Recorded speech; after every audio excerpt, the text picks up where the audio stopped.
प्रिय विद्यार्थी, आज की कथा वार्ता जिसकी बात मैं आपसे कर रहा हूँ वह तीर्थ स्थल कुछ ज़्यादा ही ऊंचाई पर है और नीचे जमीन पर जहाँ बस्ती है, जहाँ लोग रहते हैं, वहाँ से उसकी दूरी लगभग 7 कोस है।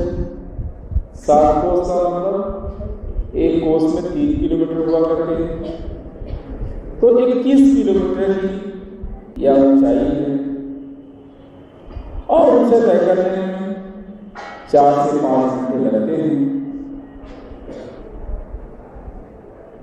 यह तीर्थ स्थल बहुत प्रसिद्ध है।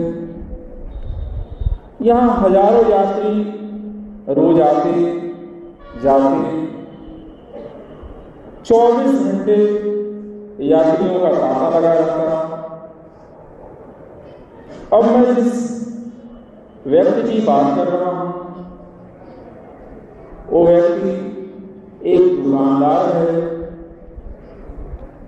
अब वह बूढ़ा भी हो चला है। बचपन से ही वो इन आने जाने वाले तीर्थ यात्रियों को प्रसाद बेचा करता, उनके जरूरत का सामान बेचा करता। सोचता मैं भी चलकर दर्शन कर लूं। रोज इतने लोग आते जाते हैं, जरूर महत्वपूर्ण बात है, जरूर कोई विशेष बात है, लेकिन उसके मन में आता क्या करना है, मुझे तो यही रहना है, मैं तो कभी जाकर दर्शन कर लूंगा, मैं तो जब चाहूंगा तब चला जाऊंगा। ये यात्री तो दूर से आते हैं, मुझे तो यही रहना है। ऐसे ही दिन बीतते रहे। एक दिन एक यात्री उससे पूछता है कि बताओ, तुम यहीं रहते हो, तुम सभी को प्रसाद बेचते हो, उनके यहाँ रहने की व्यवस्था करते हो, उनका ध्यान रखते हो, उनकी हर तरह से मदद करते हो, क्या कभी तुमने भी जाकर ऊपर तीर्थ स्थल के दर्शन किए हैं? उस यात्री के इस प्रश्न ने इसे झकझोर दिया। अरे मैं तो सोचता ही रह गया, सोचते सोचते बूढ़ा हो गया, लेकिन बहुत देर हो गई। अब मुझे और देर नहीं करनी चाहिए, मुझे आज ही दर्शन कर लेना चाहिए। उठा, दुकान बंद किया। सांझ हो चुकी थी। पत्नी से बोला, अब बहुत देर हो चुकी है, सारे जीवन मैं बस यही सोचता रहा, न जा सका, लेकिन आज तो जरूर जाना है। आज मैं मानने वाला नहीं, मैं तो इन यात्रियों के साथ ही रहता रहा। वे सदैव तीर्थ के शिखर से लौटते वहाँ की स्थिति परिस्थिति, मंदिरों की चर्चा करते, वहाँ की शांति की चर्चा करते, वहाँ के सौंदर्य की चर्चा करते, वहाँ की दिव्यता की, वहाँ की विशिष्टता की चर्चा करते। मैं उन्हें बस सुन लेता, स्वयं जाकर मैंने कभी देखा नहीं, महसूस नहीं किया, केवल सुनता रहा और दूर दूर से लोग आते रहे। मैं यहीं पास रहकर भी न जा सका। यह दुकानदार कभी यात्रा नहीं किया था, कभी यात्रा पर गया नहीं था, केवल यात्रा की बातें सुना करता, उसी में आनंद ले लिया करता, उसी से वो अपनी अब तक की यात्रा पूरी मानता। लेकिन आज वो मानने को नहीं है, अपना सारा सामान बांधता है, तैयारी करता है और रात के 2 बजे ही निकल पड़ता है। सभी यात्री रात में ही निकलते हैं, कारण आप समझ सकते हैं, पहाड़ी रास्ता है, चढ़ाई है। अगर रात में निकल लेते हैं तो सुबह सुबह ठंड में ही पहुंच जाएंगे। वो यात्री भी घर से निकलता है रात को 2 बजे ही, सड़क पर आता है, उसके हाथ में एक लालटेन है, क्योंकि वो देखा करता था कि जो भी यात्री इस रास्ते से गुजरता है वो लालटेन लेकर ही यात्रा पर चलता है।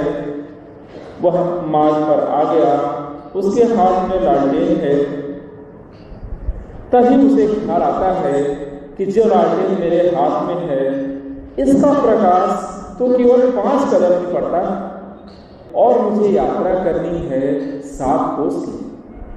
कितनी लंबी यात्रा है उसको 7 कोस लंबी यात्रा करनी है और जो लालटेन उसके हाथ में है उसका प्रकाश तो केवल 5 कदम तक ही पड़ता है।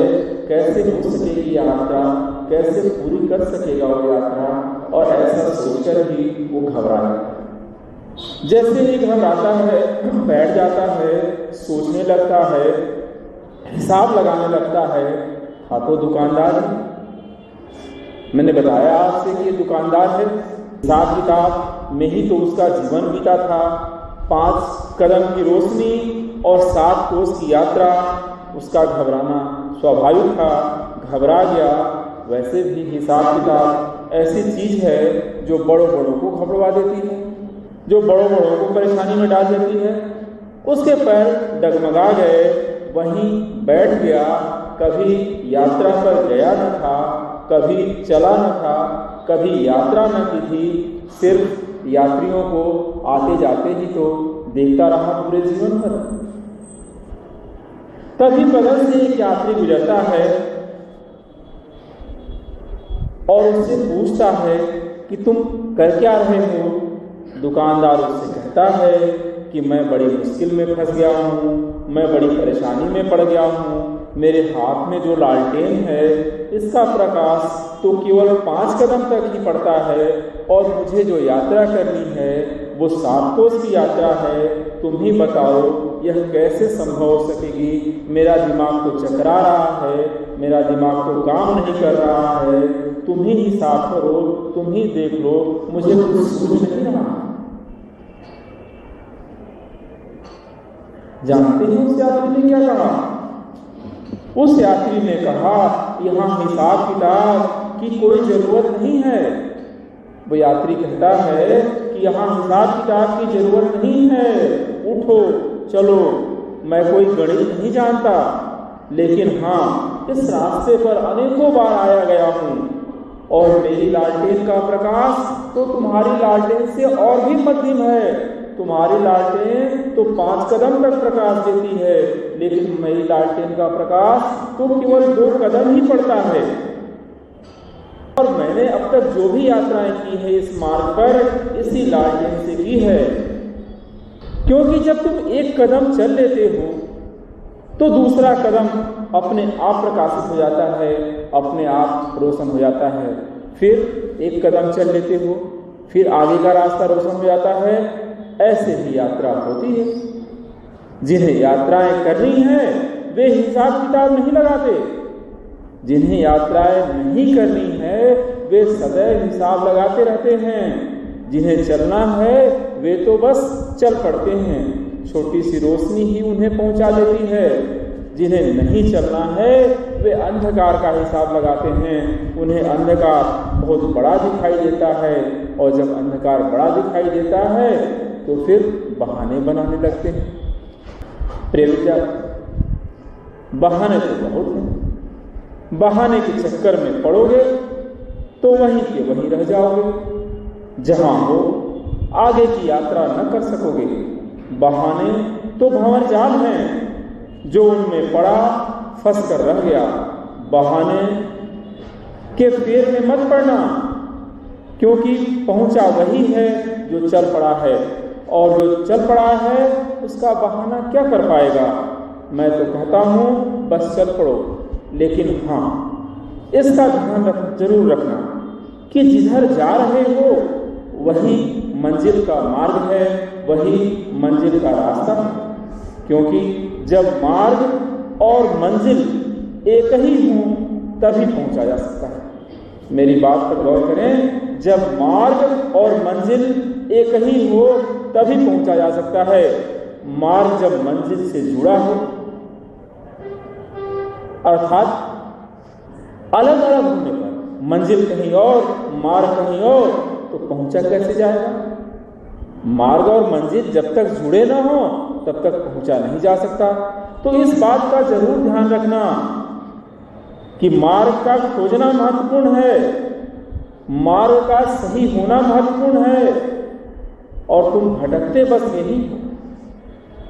मंजिल तुम्हें पता होती है, मार्ग का तुम्हें ठिकाना नहीं होता, मार्ग की तुम्हें पहचान नहीं होती, तुम मार्ग को जान नहीं पाते हो और बस चल देते हो। तो जब ऐसे चलोगे तो कैसे पहुंचोगे? नहीं पहुंच पाओगे, यात्रा तुम्हारी व्यर्थ जाएगी। तो ऐसा न करना, बस उसी मार्ग पर चलना जिससे मंजिल जुड़ी हुई हो, वही मार्ग जो तुम्हें मंजिल तक पहुंचाता हो। उलझना मत, सही रास्ते पर चलना। जब तुम चलते हो, पहला कदम उठाते हो, तो मंजिल तुम सारे एक कदम करीब आ जाती है। जैसे ही तुम्हारा पहला कदम पड़ता है, मंजिल तुम्हारे एक कदम करीब आ जाती है। इसीलिए कहा गया है कि एक एक कदम चलकर हजारों कोस की यात्राएं पूरी की जाती हैं। ऐसा थोड़े ही है कि जब यात्रा पूरी हो जाए तभी यात्रा पूरी कही जाती है। जब तुम चल दिए, समझो पहुंच गए। जिसने भी यात्रा प्रारंभ कर ली वो पहुंचा है। इंच इंच करके यात्रा होती है, कदम कदम करके यात्रा होती है। ठीक वैसे ही जैसे बूंद बूंद से समुद्र तैयार होता है।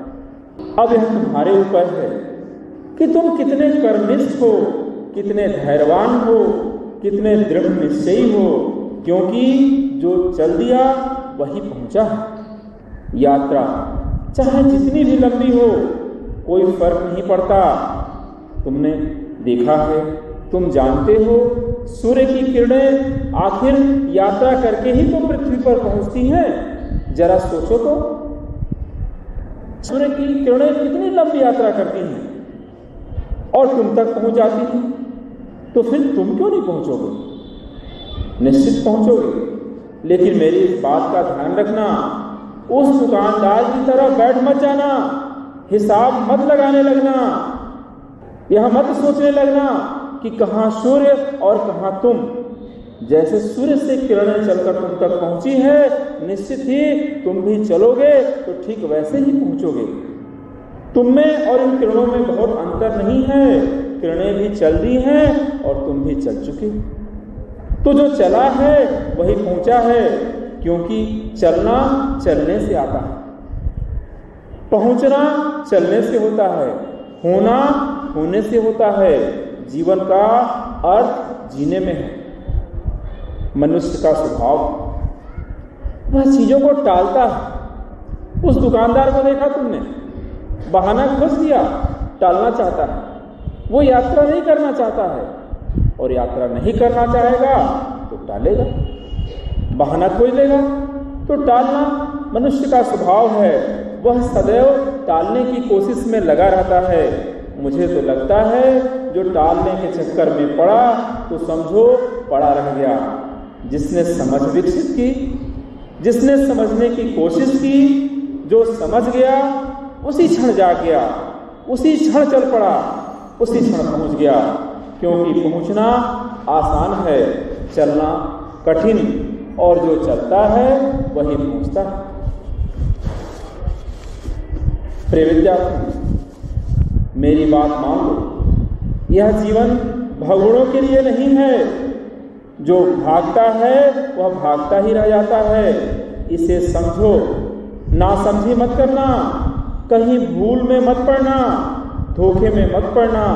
जीवन एक कला है, कौशल है, और जीवन उन्हीं का है, उन्हीं के लिए है जिसने यह कला सीख ली। इस सृष्टि में सब कुछ गतिमान है, कुछ भी तो स्थिर नहीं है। और जब सब कुछ गतिमान है और कुछ भी स्थिर नहीं है, तो फिर तुम क्यों नहीं चलना चाहते? यही प्रश्न। आखिर तुम क्यों नहीं चलना चाहते? जरा सोचो। मैं तो कहूंगा कि चलना सीख लो। जिस दिन तुमने चलना सीख लिया, समझो पहुंच गए। मेरे चलने का अर्थ शाब्दिक मत लेना।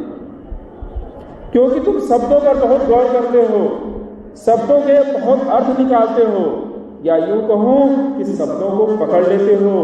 तो तुम मेरे इन शब्दों को मत पकड़ लेना, मेरे चलने का अर्थ सामान्य मत लगा लेना। मैं उस यात्रा की बात कर रहा हूं जो अहर्निश तुम्हारे साथ चल रही है, अलग से कुछ चलना नहीं है। मैं उस यात्रा की बात कर रहा हूं जिसके लिए तुम्हें यह शरीर मिला हुआ है।